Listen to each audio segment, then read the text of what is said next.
피타고라스 합화가 루트 2가 물이 쓰인 것을 증명했다고 했는데 어떤 증명법을 썼을까요? 당연히 귀류법을 썼겠죠. 왜냐하면 귀류법 밖에는 다른 방법이 없거든요. 그럼 귀류법은 귀류법인데 구체적으로 어떤 식으로 귀류법을 전개했을까요? 아쉽게도 피타고라스 당시에 쓰여진 문헌은 전해지는 것이 없습니다. 후대 사람인 아리스토텔레스와 유클리드가 쓴 책에 증명법이 나옵니다. 아리스토텔레스가 쓴 논리학책 프라이얼 애널레틱스에는 증명법이 간략하게 나오고 유클리드가 쓴 책에는 상세하게 나옵니다. 피타고라스 합화에서 쓴 방법도 아리스토텔레스나 유클리드가 쓴 방법과 크게 다르지 않을 것으로 보여집니다. 그 방법은 우리가 앞에서 본 증명법과 비슷합니다. 어떤 식이냐 하면 m과 n은 서로 수이니까 m이 짝수면 n은 홀수여야 하는데 n도 짝수가 된다는 것이 거기에 쓰인 증명법입니다. 즉 루트 2가 유리수가 맞다면 짝수이면서 동시에 홀수인 수가 존재해야 하는데 이런 말도 안 되는 결과가 도대체 어디 있느냐. 이런 엉터리 결과가 나온 것은 루트 2가 유리수라고 가정했기 때문이다 하는 것이 거기에 쓰인 증명법입니다. 이제 철학 이야기로 넘어가겠습니다. 피타고라스 합화가 루트 2가 물이 쓰인 것을 외부에 비밀로 붙인 것은 잘 알려진 사실입니다.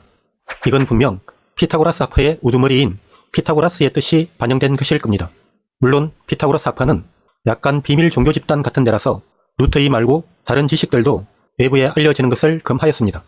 그런데 특별히 루트 2에는 다른 지식들보다도 더 피타고라스 합화에 치명타를 입힐 수 있는 비밀이 숨어 있었습니다. 그건 바로 루트 2가 무리수라는 것입니다. 무리수의 존재가 왜 피타고라스 합화에 치명타를 입히는 것일까요? 그건 피타고라스 합화의 주장을 보면 알 수 있습니다. 피타고라스 합화는 만물을 구성하는 근본 원리가 수라고 주장했습니다.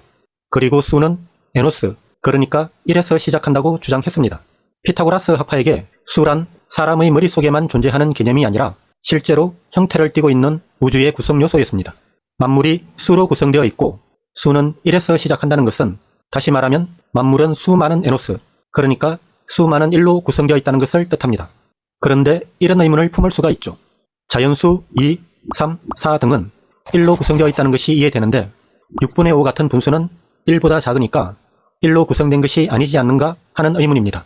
이 의문은 영어식 분수 표현법을 보면 쉽게 풀립니다. 예를 들어 4분의 3은 영어로 3 false라고 합니다. 3 false는 false가 3개 있다는 뜻인데 여기서 false는 4분의 1을 가리킵니다. 즉 영어에서 4분의 3은 4분의 1이란 것이 일단 존재하고 그것이 3개 모인 것이 4분의 3입니다. 이런 영어식 표현법으로 피타고라스 합화의 주장을 다시 살펴보겠습니다.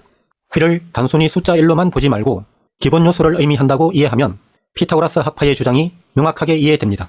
4분의 3은 4분의 1이라고 하는 기본 요소가 3개 모인 것입니다. 1000분의 347은 1000분의 1이라고 하는 기본 요소가 347개 모인 것입니다. 피타고라스 합화의 주장을 다시 풀이하면 만물은 기본 요소가 모여서 이루어져 있으며 이는 만물은 기본 요소의 배수 형태로 존재한다는 뜻입니다. 어찌 보면 피타고라스 합화의 주장은 고대 원자론의 초기 형태라고 볼 수 있습니다. 여기까지 들으면 무리수의 존재가 처음 증명됐을 때 피타고라스 합화, 더 나아가 피타고라스가 받았을 충격이 상상이 가나요? 무리수는 단순히 분수로 표현 못하는 수가 아니라 기본 요소의 존재를 부정하는 수입니다. 피타고라스 합화는 만물은 기본 요소의 배수 형태로 존재한다고 주장했는데 무리수가 등장함으로써 그 주장이 엉터리가 된 것입니다. 지금까지 기본 요소의 배수 형태로 존재하던 조화롭던 우주는 더 이상 그런 조화가 존재하지 않는 카오스로 변하였습니다.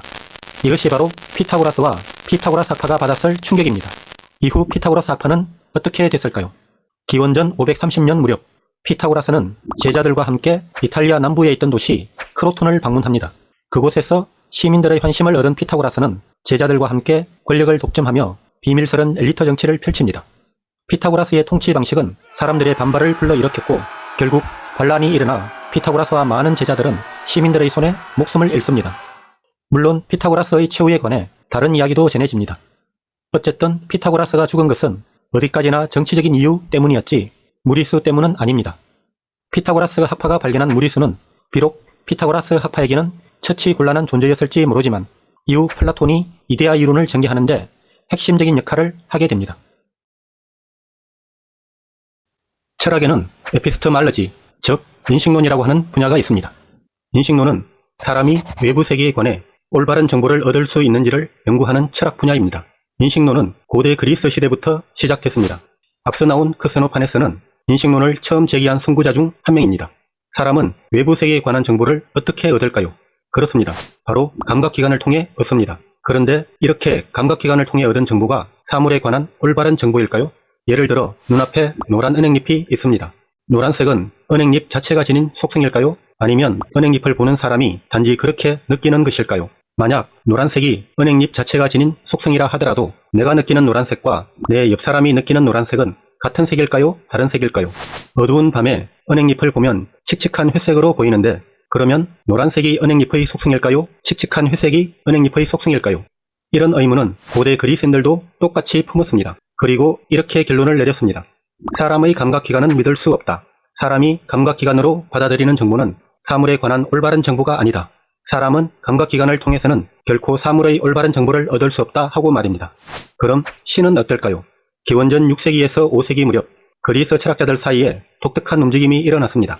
이 철학자들은 크세노파네스, 피타고라스, 파르메니데스 등입니다. 이들은 신에 관해 기존과 다른 견해를 제시했습니다. 그리스의 전통적인 신들은 사람과 같은 신이었습니다. 이런 관점을 대표하는 사람으로 호메로스와 헤시오도스를 꼽습니다. 호메로스와 헤시오도스는 신들이 사람의 모습을 띠고 있고 사람과 같은 감정을 느끼며 사람처럼 실수도 하고 또 나쁜 짓도 한다고 했습니다. 크세노파네스는 호메로스와 헤시오도스를 비판하면서 신은 사람의 모습이 아니라 둥근 공 모양을 하고 있으며 모든 것을 다 보고 모든 것을 다 듣고 모든 것을 다 아는 완벽한 존재라고 주장했습니다. 여기서 크세노파네스는 복수 형태인 신들이 아니라 단수 형태인 신이라고 언급했습니다. 크세노파네스의 신은 가장 완벽한 도형인 공 모양을 하고 있는 유일 신인 것이었습니다. 이로써 그리스 철학계에는 사람처럼 실수도 하는 신들이 아니라 완전 무결한 신이 등장하게 되었습니다. 신이 모든 것을 다 보고 모든 것을 다 듣고 모든 것을 다 아는 완벽한 존재라는 것은 신만이 외부 세계에 관한 올바른 정보를 얻는다는 뜻입니다. 하지만 사람은 불완전한 존재이기 때문에 외부 세계에 관한 완벽한 정보를 얻을 수 없습니다. 사람이 얻는 정보는 불완전한 정보일 뿐입니다. 그런데 여기에 지각 변동이 옵니다. 바로 루트이의 등장입니다. 왜일까요? 사람은 루트이가 무리수라는 것을 압니다. 왜냐하면 바로 증명을 했기 때문이죠. 루트이가 무리수라는 것은 부정할 수 없는 진리입니다. 이 진리는 신도 부정할 수 없습니다. 만약 신이 루트이가 무리수가 아니라고 주장하면 신도 틀린 것이 되는 겁니다. 루트이에 관하여 사람은 처음으로 신과 같은 정보를 얻게 되었습니다. 무엇을 통해서 이런 정보를 얻게 되었나요? 감각기관을 통해서인가요? 아닙니다.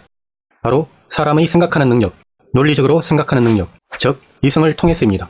그리스 철학자 파르메니데스는 사람은 이성을 통해 신과 같은 반열에 오를 수 있다고 주장했습니다. 즉 사람은 이성을 통해서만 진짜 정보, 다시 말해 외부 세계에 관한 올바른 정보를 얻을 수 있다고 주장했습니다. 파르메니데스의 이 주장은 플라톤으로 이어집니다. 사람은 눈으로 형체를 봅니다. 귀로는 소리를 듣습니다. 이처럼 사람의 감각기관에는 인식 대상이 있습니다. 그렇다면 이성의 인식 대상은 무엇일까요? 플라톤은 이성의 인식 대상을 그리스 말로 에이도스, 즉 이데아라고 했습니다.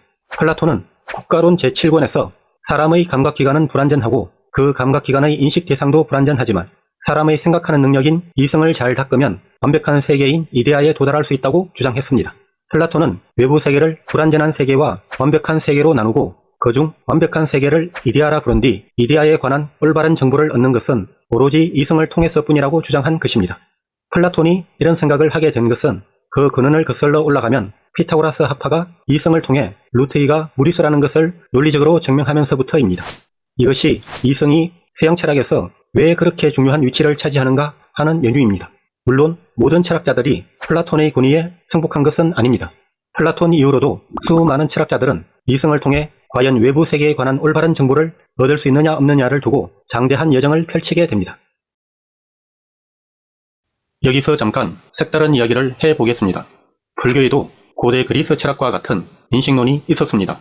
불교 초기 경전에 인식론과 관련된 내용들이 많이 나오지만 여기서는 초기 경전을 다루지 않고 대신 대성경전의 하나로서 사람들에게 잘 알려진 반야심경을 다루겠습니다.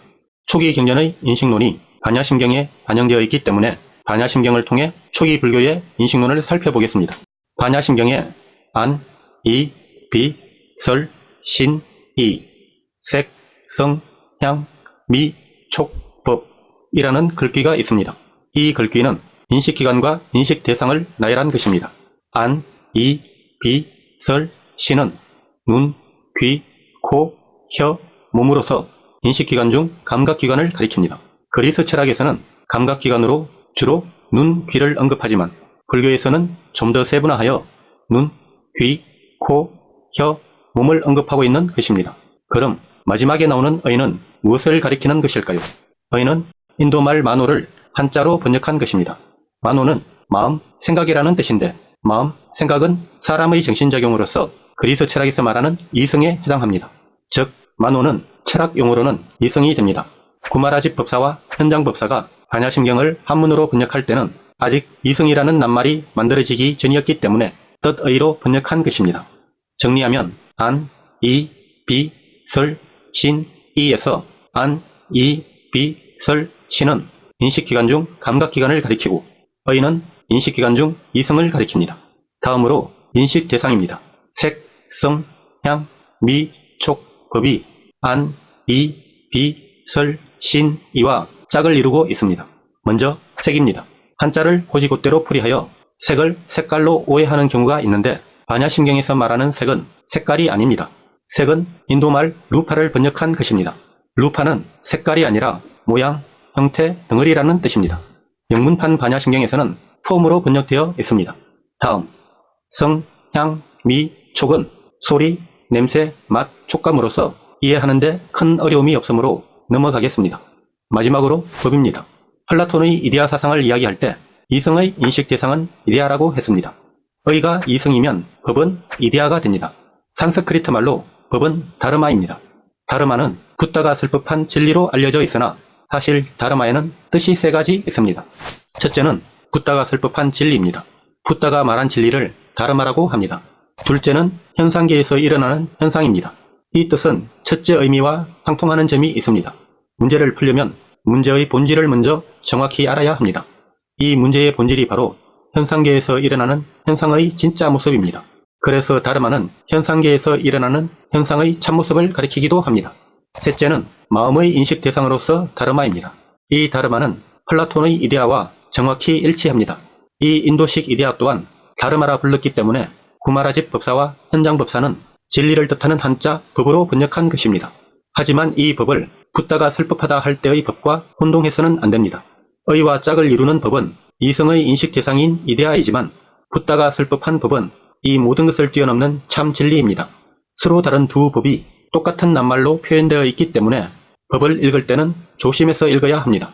이제 반야심경의 글귀 안, 이, 비, 설, 신, 이, 색, 성, 향, 미, 촉, 법에 담긴 초기 불교의 인식론을 명확히 이해했을 것입니다. 반야심경에 관한 이야기는 나중에 한번 다루도록 하겠습니다. 지금까지 재미있게 보셨다면 좋아요와 구독 부탁드립니다.